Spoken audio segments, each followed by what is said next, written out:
पर आगरा से जम्मू के किशनपुर डोमेल रोड पर गरनई के पास हुआ लैंडस्लाइड के चलते 5 युवक पानी में बहे। 2 युवकों ने तैरकर एक पेड़ के सहारे बचाई जान। 3 युवक पानी में बहे, जिसमें एक युवक शुभंसल उम्र लगभग 21 वर्ष निवासी खेरागढ़ आगरा का है। 2 युवक राजस्थान के जनपद धौलपुर के सैंपऊ के हैं। ये के जानकी घाट स्थित तपस्वी छावनी के प्रांगण में जगत गुरु परमहंसाचार्य के नेतृत्व में देव सनातन धर्म संसद का हुआ आयोजन, जिसमें अयोध्या के संत महंत व विशिष्ट जन सम्मिलित हुए। तपस्वी छावनी के महंत जगत गुरु परमहंसाचार्य ने बताया कि 10 सूत्रीय मांगों पर चर्चा की गई है। देश के वरिष्ठतम साधु संतों इसमें सम्मिलित हुए। वहीं मुख्य अतिथि के रूप में बिहार के एडीजी गुप्तेश्वर पांडे, वर्तमान में जिनका नाम जगत गुरु गोविंदाचार्य है, उपस्थित व हिंदुवादी संगठन सभी लोग सम्मिलित रहे। मुख्य रूप से भारतीय संस्कृति और संस्कारों को लेकर चर्चा की गई, जिसमें ये रखा गया कि भारत को संवैधानिक रूप से हिंदू राष्ट्र बनाया जाए। जब तक गोमांस खाने वाले संवैधानिक अधिकार खत्म नहीं होगा, तब तक गौ की रक्षा नहीं हो सकती और भारत की संस्कृति गौ और गंगा से है। वंश को राष्ट्र धरोहर घोषित किया जाए और रामायण गीता को राष्ट्र ग्रंथ घोषित किया जाए और भारत हिंदू राष्ट्र घोषित हो।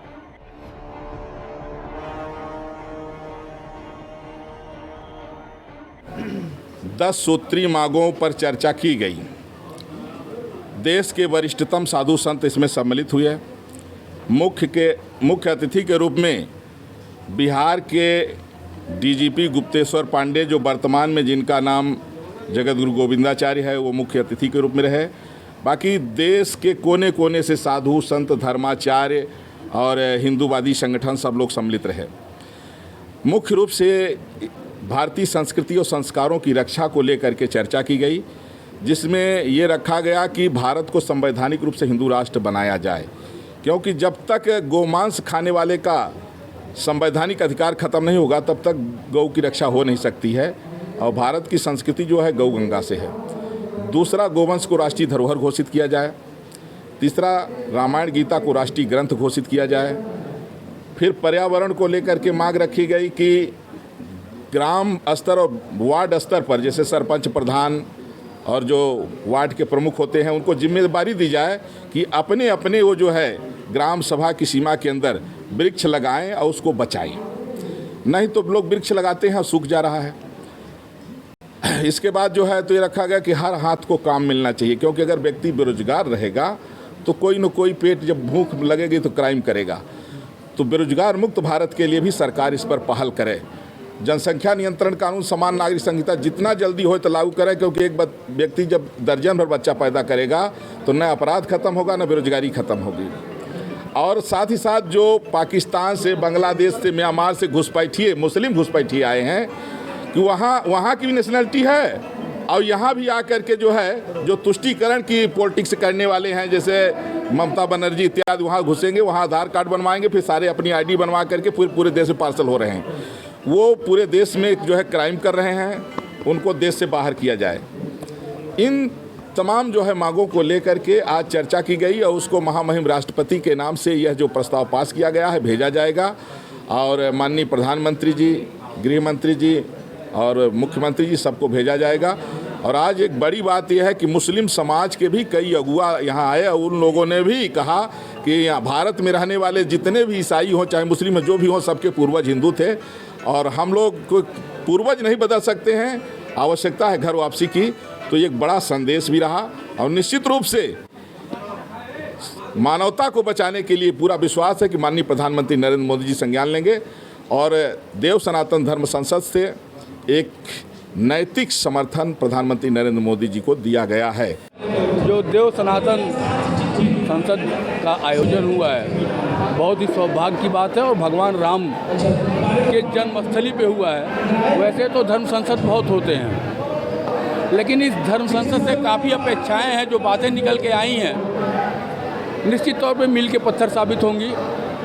आज के दिन आपके देश में मुस्लिम, चाहे आतंकवादी हो, चाहे वो कोई अपराधी हो, उनके लिए संसद से लेके, कोर्ट से लेके और उनके घर तक व्यवस्थाएं पहुंच जाती हैं। लेकिन सनातन में आज तक इतनी बड़ी संस्थाएं, हिंदूवादी संस्थाएं हैं, हमारे सनातन के लोगों के लिए कोई खड़ा नहीं होता है।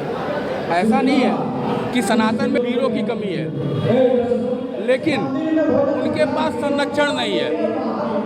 आज संरक्षण की आवश्यकता है, जो इस संसद से निकल के बाहर आई। निश्चित तौर पे यह मील का पत्थर साबित होगा। और एक चीज़ और कहना चाहूँगा, आज हमारा समाज जिस तरह से एक होता जा रहा है, लाख कोशिशों के बाद जातीयता और तमाम चीज़ें बढ़ाने के बाद जिस तरह से एकीकरण हो रहा है, आने वाले समय में हमारे सनातन की निश्चित तौर पर बहुत बड़ी उपलब्धि होगी।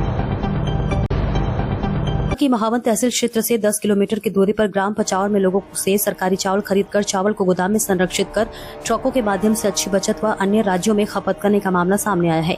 मथुरा के डीएम चंद्र प्रकाश के निर्देशन में आपूर्ति विभाग फिर नींद से जाग गया है और मंगलवार शाम करीब 8 बजे जिला आपूर्ति के निर्देशन में पूर्ति निरीक्षक माहौर रविकांत ने गठित टीम के साथ पचावर में स्थित गोदाम व अवैध भंडारण चावल की छापेमार कार्रवाई के लिए पहुंच गए, जहां पर भुवनेश्वर सेठ नामक व्यक्ति ने चावल खरीदने का व्यापार को बढ़ावा दे रखा था, जितना जिला आपूर्ति अधिकारी संजय कुमार के निर्देशन में पहुंची टीम द्वारा 84 प्लास्टिक भरे हुए कट्टे चावल के 33 गेहूं के भरे हुए कट्टे लगभग 50 कुंटल राशन सामग्री जब्त की गई। वैधानिक कार्रवाई की गई है।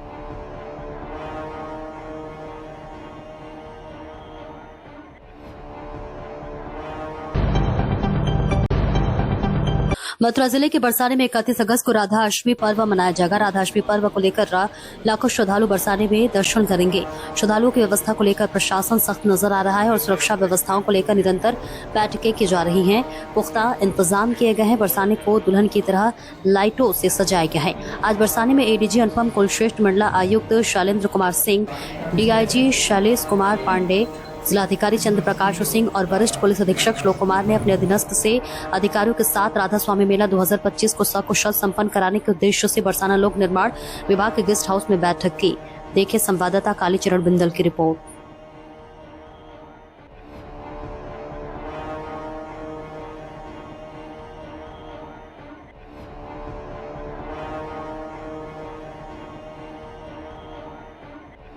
तीस बटा 31 की रात को से चालू होगी श्री राधा अष्टमी का मेला और 31 तारीख श्री राधा अष्टमी मनाई जाएगी। यहाँ पर सभी विभागों द्वारा अपनी अपनी तैयारी लगभग पूर्ण कर ली गई है। पुलिस की क्या व्यवस्थाएं हैं, प्रशासन की क्या व्यवस्थाएं हैं, इनकी समीक्षा की गई है। और पुलिस का जहाँ तक की व्यवस्था है उसमें करीब 6 जोन्स को बनाया गया है और 18 सेक्टर्स बनाए गए हैं। कई बैरियर्स और होल्डिंग पॉइंट्स बनाए गए हैं और ट्रैफिक का प्रबंधन किया गया है। जिला पुलिस तो लगी है, बाकी बाहर से करीब 2118 पुलिस जन अधिकारियों समेत यहाँ पर व्यवस्थित हो रहे हैं। और इसके अलावा पीएसी का भी यहाँ पे आवंटन कर दिया गया है। फ्लड पीएसी भी यहाँ पे लगा दी गई है। तो कुल मिलाकर पुलिस और प्रशासन की व्यवस्थाएं करीब 18 से 20 लाख की भीड़ के लिए बहुत सुदृढ़ बनाई गई हैं और मैं आशा करती हूँ कि जो आने वाले दिनों में जो कमी बेसी है वो भी पूर्ण कर ली जाएगी और श्री राधा अष्टमी का पर्व बड़े उत्साह के साथ और सुचारू रूप से संपन्न किया जाएगा। लाइव स्ट्रीम के लिए भी बातचीत चल रही है जी, उसकी भी लाइव स्ट्रीमिंग की भी चर्चा यहाँ पर हुई है और उसको भी लाइव स्ट्रीम भी यहाँ पे किया जाएगा, जिसके लिए जो स्क्रीन्स लगेंगी जगह जगह पर, ताकि जो श्रद्धालु जन हैं उनको स्क्रीन्स पर देख लें। अभी इस बात पर एक बैठक और होनी है कि अभिषेक के समय की जो लाइव स्ट्रीमिंग है वो होगी कि नहीं होगी, तो इस पर अभी बातचीत जारी है और उसके निष्कर्ष से आपको अवगत कराया जाएगा।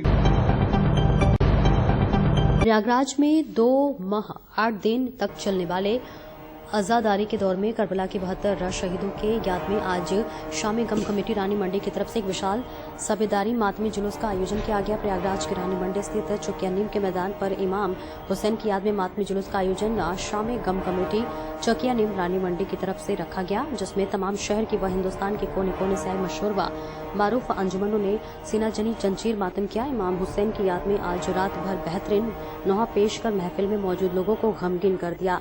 सिलसिला रात भर चलता रहेगा। तो वही आई जोको से में मुन्ने भैया, इसके साथ ही सैफ नकवी, अरशद रजा, फैज हसन, आमिर हसनैन, जिशान आबिदी, एहतशाम हुसैन, इरशाद हुसैन आदि लोग मौजूद रहे। देखिए कलीम की रिपोर्ट। मुंबई बॉलीवुड के हैंडसम एक्टर प्रदीप चेम अपनी नई फिल्म कंजलोचना को लेकर चर्चा में हैं।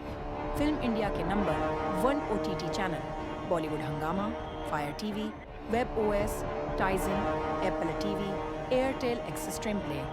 फिल्म को प्रोड्यूस किया है सुमन पांडे व बॉलीवुड और मेरे पसंदीदा निर्देशक अनुभव श्रीवास्तव द्वारा।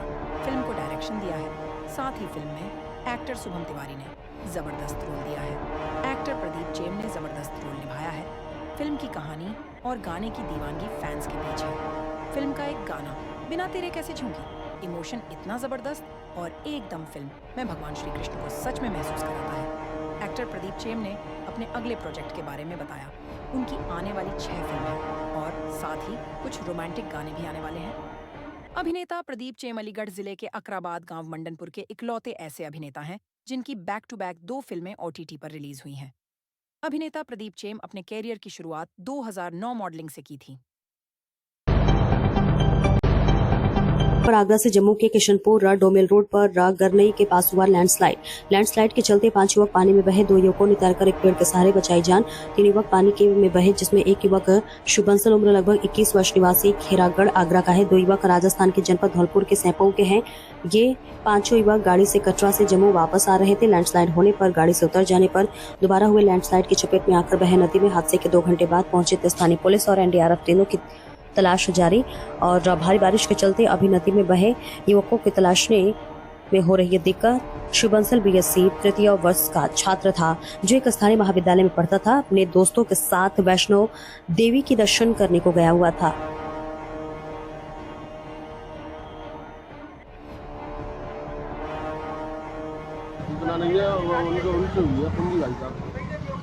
शिव बंसल के पिता हैं विनोद बंसल, जो बता रहे हैं कि उनसे बेटे की बात नहीं हुई है। प्रासु जो इनका साले का लड़का है, उससे इनकी बात हुई थी और आज लौटना था उनको। हाँ, आज शाम की ट्रेन थी उनकी। फिर कोई गया है कि आप लोगों में से? मेरा साला गया है, सुनील कब गया है? अभी गया 1 घंटे पहले।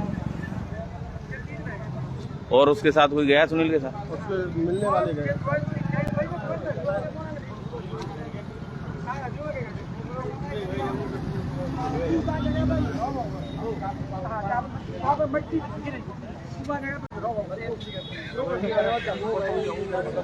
हाँ, सोना जम्मू मनाली बादल दवाई चल रही है।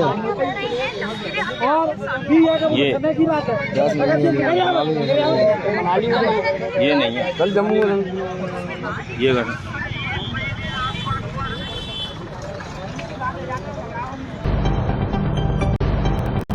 शाहजहांपुर में हत्या के बाद आत्महत्या की बड़ी वारदात सामने आई है। यहां कर्ज में डूबे एक परिवार ने 4 साल के मासूम की हत्या करने के बाद पति पत्नी ने भी फांसी लगाकर जान दी थी। फिलहाल पुलिस को 35 पन्नों का सुसाइड नोट मिला है, जिसके आधार पर पुलिस ने कार्रवाई शुरू कर दी है। घटना थाना रोजा क्षेत्र के दुर्गा एनक्लेव कॉलोनी की है।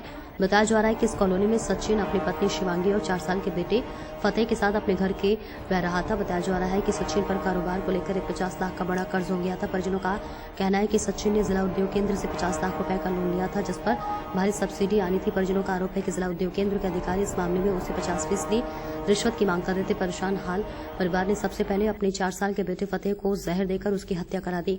इसके बाद खुद भी फांसी का फंदा लगाकर आत्महत्या कर लिया। आज सुबह परिवार के लोगों ने दोनों की लाश कमरे के अंदर फांसी पर लटकती देखी और बच्चा बेड पर पड़ा मिला हुआ था। सूचना के बाद मौके पर पहुंची पुलिस ने शव को कब्जे में लेकर आगे की कार्रवाई शुरू कर दी है। तरह की पूरी घटना सामने आई और इसमें फर्दर पुलिस क्या एक्शन ले रही है? आज पुलिस को सुबह सूचना मिली कि थाना क्षेत्र रोजा में 3 लोगों ने सुसाइड कर लिया है, जिसमें पति हैं सचिन ग्रोवर, उनकी वाइफ है शिवांगी और उनका 4 साल का बच्चा है फतेह ग्रोवर। तो हस्बैंड एंड वाइफ ने फांसी लगा के और बच्चे ने अपेरेंटली पॉइजन से सुसाइड किया है। अभी तक की जो जानकारी सामने आई है, पुलिस ने पंचनामे के बाद सबको पोस्टमार्टम के लिए भिजवा दिया है और आगे इसमें विधिक कार्रवाई भी प्रचलित है। जैसे का सुसाइड नोट मिलने की बात आ रही है, अभी तक ऐसा कोई सुसाइड केस मिला नहीं है, बट पुलिस इसमें जुटी हुई है और भी साक्ष्य संकलन की कार्रवाई इसमें प्रचलित है। हमने क्राइम सीन लॉक कर दिया है, तो इसमें अभी हम ढूंढ रहे हैं कि ऐसा कोई अगर नोट मिलता है, हमें पॉसिबिलिटी है तो मिल जाएगा, तो हम आपको उससे अवगत कराएंगे। पर आगरा से जम्मू के किशनपुर डोमेल रोड पर गरनई के पास हुआ लैंडस्लाइड के चलते 5 युवक पानी में बहे। 2 युवकों ने तैरकर एक पेड़ के सहारे बचाई जान। 3 युवक पानी में बहे, जिसमें एक युवक शुभ बंसल उम्र लगभग 21 वर्ष निवासी खेरागढ़ आगरा का है। 2 युवक राजस्थान के जनपद धौलपुर के सैंपऊ के हैं। ये 5 युवक गाड़ी से कटरा से जम्मू वापस आ रहे थे। लैंडस्लाइड होने पर गाड़ी से उतर जाने पर दोबारा हुए लैंडस्लाइड की चपेट में आकर बहे नदी में हादसे के 2 घंटे बाद पहुंचे स्थानीय पुलिस और एनडीआरएफ टीमों की तलाश जारी। और भारी बारिश के चलते अभी नदी में बहे युवकों की तलाशने में हो रही है दिक्कत। शुभ बंसल बीएससी तृतीय वर्ष का छात्र था, जो एक स्थानीय महाविद्यालय में पढ़ता था। अपने दोस्तों के साथ वैष्णो देवी की दर्शन करने को गया हुआ था।